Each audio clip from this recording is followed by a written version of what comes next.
भयंकर गर्मियों के दिन चल रहे थे। एक चुड़ैल अपनी गुफा में सो रही थी। वो बार बार करवट बदल रही थी क्योंकि उसे बहुत मच्छर काट रहे थे। ओह, एक तो इतनी गर्मी, ऊपर से ये कमबख्त मच्छर चैन से सोने भी नहीं देते हैं। न जाने क्या चाहते हैं। भाग जाओ, अरे भाग जाओ यहाँ से, वरना तुम सबको खा जाऊंगी मैं। चुड़ैल गुस्से में कुछ मच्छरों को पकड़ के खा लेती है, लेकिन बाहर से और ढेर सारे मच्छर अंदर उड़कर आ जाते हैं। अरे अब तो हद ही हो गई है। ये इतने सारे मच्छर हैं कि इनसे तो निपटना आसान नहीं है। जितनों को मारती जाती हूँ उतने ही आते चले जाते हैं। अब क्या करूँ मैं इनका। चुड़ैल फिर से सोने की कोशिश करती है, लेकिन मच्छर उसके कान के पास आकर बार बार भिन-भिना रहे थे। परेशान होकर वो टहलने निकल पड़ी। सोने तो ये मच्छर वैसे भी नहीं दे रहे हैं। चलो चलकर थोड़ा घूम ही आऊं। चुड़ैल घूमते हुए गांव में पहुंच जाती है और वहां जाकर वो देखती है कि गांव के लोग भी मच्छरों से बहुत परेशान थे। ओफो, ये मच्छर तो आतंक मचाए हैं। आदमी सारा दिन मेहनत करे और फिर रात में आराम से सो भी ना पाए। ये भी भला कोई जिंदगी है? अब क्या करें, इतनी कोशिश करते हैं इन्हें मारने की, लेकिन ये इतने सारे हैं, जितने भी मार दो कम नहीं होते। चलो बस 1-2 दिन की बात और है। वो अपने गोलू है ना, वो शहर से कोई महंगा सामान लेकर आने वाला है। सुना है कि उस चीज से हम मच्छरों से छुटकारा पा सकते हैं। हाँ, और मुझे भी अब बस उसी के आने का इंतजार है, तब जाकर चैन से सोने को मिलेगा। चुड़ैल उन दोनों की बातें सुनकर बहुत खुश हो जाती है। अरे वाह, ये तो बड़ी ही खुशी की बात है। अगर कोई ऐसा तरीका है जिससे इन मच्छरों से छुटकारा मिल जाएगा तो वो सबसे पहले मेरे पास ही आना चाहिए। चुड़ैल अपने खतरनाक इरादे लेकर वापस अपनी गुफा में चली जाती है। 3 दिन बाद वो वापस उसी जगह आती है।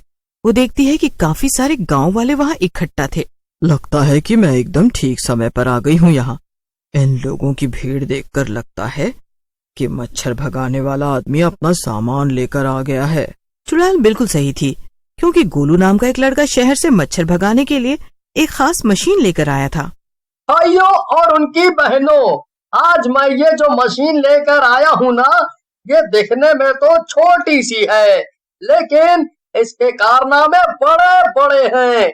ये आप अगर अपने कमरे में रखेंगे और इसका बटन चला देंगे तो आपके कमरे में मौजूद हर मच्छर मर जाएगा।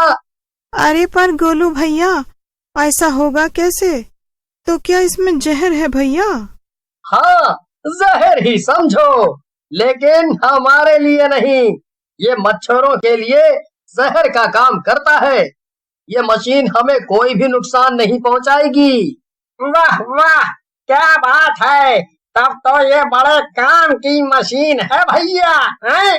सभी लोग गोलू की वाहवाही करने लगे और एक एक करके गोलू से मशीन खरीदने लगे। लेकिन तभी वहां पर चुड़ैल आ गई। उसे देखकर सब लोग डर गए। ये जो मशीन है ये मुझे चाहिए। मैं भी मच्छरों से तंग आ चुकी हूँ और इसलिए ये सारी की सारी मशीन मैं अपने साथ ले जा रही हूँ। तुम लोग अपना अपना देख लो। चुड़ैल की बात सुनकर सभी लोग घबरा जाते हैं। क्या? लेकिन ऐसे तो मेरा बड़ा नुकसान हो जाएगा चुड़ैल जी, ऐसा मत करिए। मुझे ना तो किसी के फायदे से मतलब है और ना ही किसी के नुकसान से। मुझे तो सिर्फ अपने आराम से मतलब है। अब मैं चली मजे से सोने, और वो भी बिना मच्छरों के। चुड़ैल सारी मशीनों के डिब्बे उठा लेती है और अपनी गुफा में लौट जाती है। वहां पहुंचकर वो एक एक करके सब मशीन वहां आसपास सजा देती है और आराम से लेट जाती है। वाह वाह, अब आखिरकार मैं सुकून से सो पाऊंगी। ये मच्छर मेरा कुछ भी नहीं बिगाड़ पाएंगे। अब आएगा मजा ना। इतना कहकर चुड़ैल आराम से सोने लगती है, लेकिन थोड़ी ही देर में उसकी नींद खुल जाती है। उसके आसपास कई सारे मच्छर मंडरा रहे थे और उसे काट भी रहे थे। उन मच्छरों को मशीन से कोई भी फर्क नहीं पड़ रहा था। ये सब क्या हो रहा है? अरे ये मशीन काम क्यों नहीं कर रही है? मुझे तो अभी भी मच्छर परेशान कर रहे हैं। अब मैं क्या करूं? हाँ, मैं अभी जाती हूँ उस शहर से आए लड़के के पास और उसकी खबर चुड़ैल बहुत ज्यादा गुस्से में थी। वो दौड़ते हुए गोलू के घर पहुंच जाती है और उसका गला दबाने लगती है। नालायक इंसान, तूने मुझे बेवकूफ बनाया। तेरी ये मशीन एकदम कूड़ा है, कूड़ा। ये किसी काम की नहीं, इससे एक भी मच्छर नहीं भागा। थोड़ी देर तक चुड़ैल गोलू का गला नहीं छोड़ती, लेकिन जब गोलू की सांस फूलने लगती है और वो बचाओ बचाओ चिल्लाने लगता है, तब चुड़ैल उसे उड़ाकर दूर पटक देती है। क्या मैंने क्या किया आखिर, जो तुम मुझे मारने पर तुली हुई हो? अरे अभी तो बताया तुझे, तेरी मच्छरों को भगाने वाली एक भी मशीन ठीक से काम नहीं कर रही है। क्या?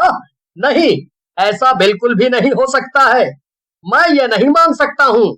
अच्छा, तो तुझे क्या लगता है मैं इतनी दूर अपने घर से यहाँ तेरे पास हंसी मजाक करने आई हूँ? तुझे तो मैं कच्चा चबा जाऊंगी। तूने मुझे धोखा दिया है, यानी एक